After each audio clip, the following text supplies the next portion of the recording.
ওকে, প্রিয় শিক্ষার্থী, আজকে আমি তোমাদের মাঝে আরেকটি ক্লাস নিয়ে হাজির হয়েছি। আজকে ক্লাসটা হচ্ছে প্রিপোজিশন, ক্লাস নাম্বার 4। এর আগে আমরা 3টা ক্লাস আলোচনা করেছি। যদি তোমরা ক্লাস 3টা দেখে থাকো তাহলে আজকের ক্লাসটা তোমাদের জন্য খুবই উপকারী হবে। তো চলো দেখি আজকের আমাদের ক্লাসটা কি। আজকে আমরা টু এবং ফর নিয়ে আলোচনা করব। প্রিপোজিশন টু এবং ফর। তো দেখি আমরা টুটা কোথায় ব্যবহার হয়। দেখো বলেছি দিকে প্রতি উদ্দেশ্য বরাবর বোঝালে কি বলেছি? দিকে প্রতি উদ্দেশ্য বরাবর। এটা কি বলেছি?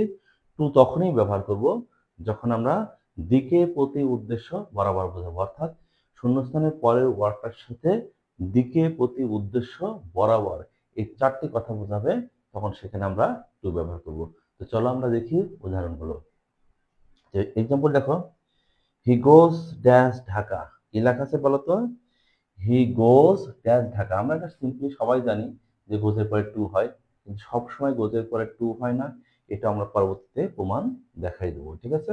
তো শুধুমাত্র দিকে বোঝালে আমরা গোয়ের পরে টু হবে, তাছাড়া অন্য কোথাও হবে না। তাহলে দেখো, হি গোজ ড্যাশ ঢাকা, মানে সে যায় ঢাকার দিকে।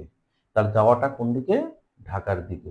এই জন্য আমরা টু ব্যবহার করেছি। আমরা অনেক সময় না বুঝে হয়তো বা গোজ টু আমরা মুখস্থ করে ফেলেছি, কিন্তু আসলে যখন দিকে কোনো দিকে বোঝাবে তখন আমাদের সেখানে কি হবে? টু হবে। হি গোজ টু ঢাকা। তাহলে এখানে শূন্যস্থান হচ্ছে টু। পরের উদাহরণটা দেখো, he is interested dash me. He is interested dash me.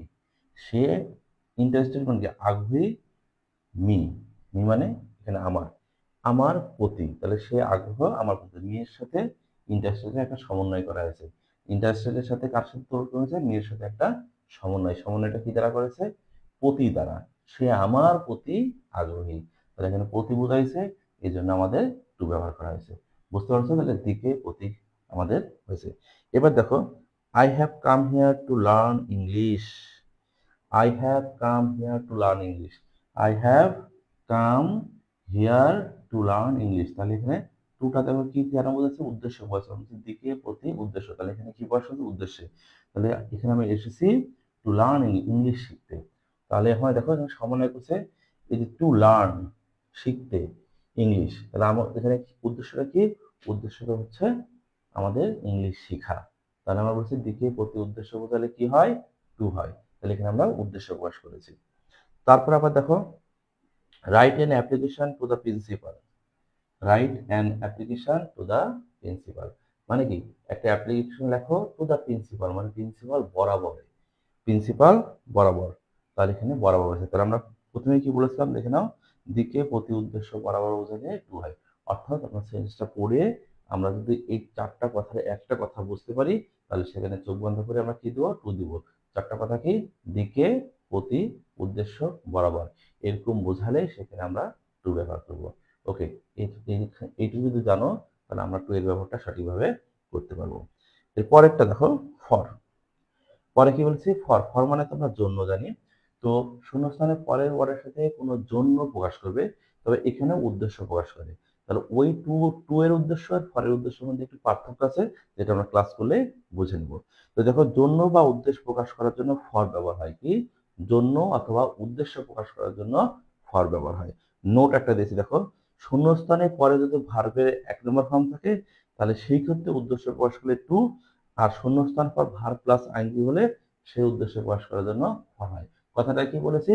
শূন্যস্থানের পরে যদি ভার্বের 1 নম্বর হয় তাহলে সেখানে উদ্দেশ্য প্রকাশ করলে টু, আর শূন্যস্থানের পর ভার্বের সাথে যদি আইএনজি থাকে সেখানে উদ্দেশ্য প্রকাশ করলে ফর।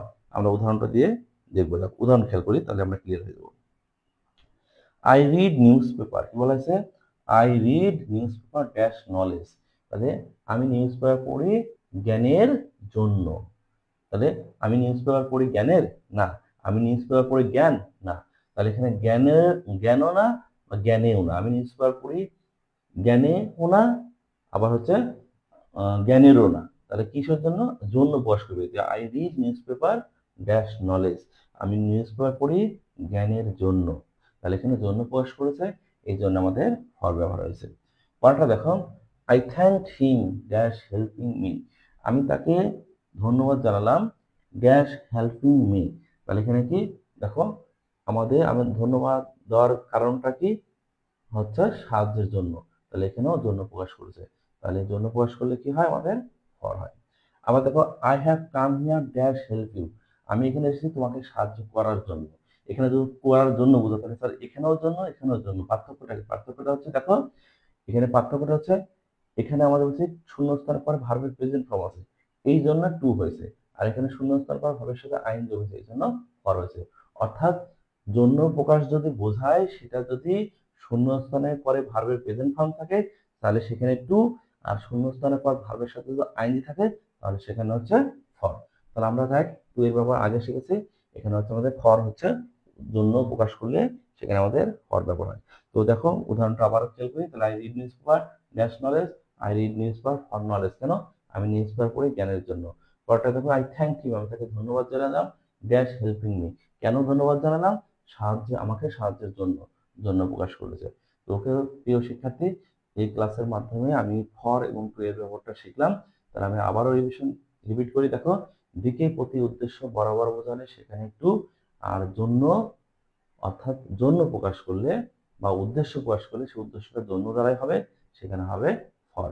তো এই ক্লাসটা বারবার দেখবে, দেখলে তুমি ফর এবং টু এর ব্যবহারটা ক্লিয়ার হয়ে যাবে। ওকে প্রিয় শিক্ষার্থী, যদি ক্লাসগুলো ভালো লাগে তাহলে অবশ্যই একটা লাইক, কমেন্ট এবং শেয়ার করে পাশে থাকবে। ওকে, আল্লাহ হাফেজ।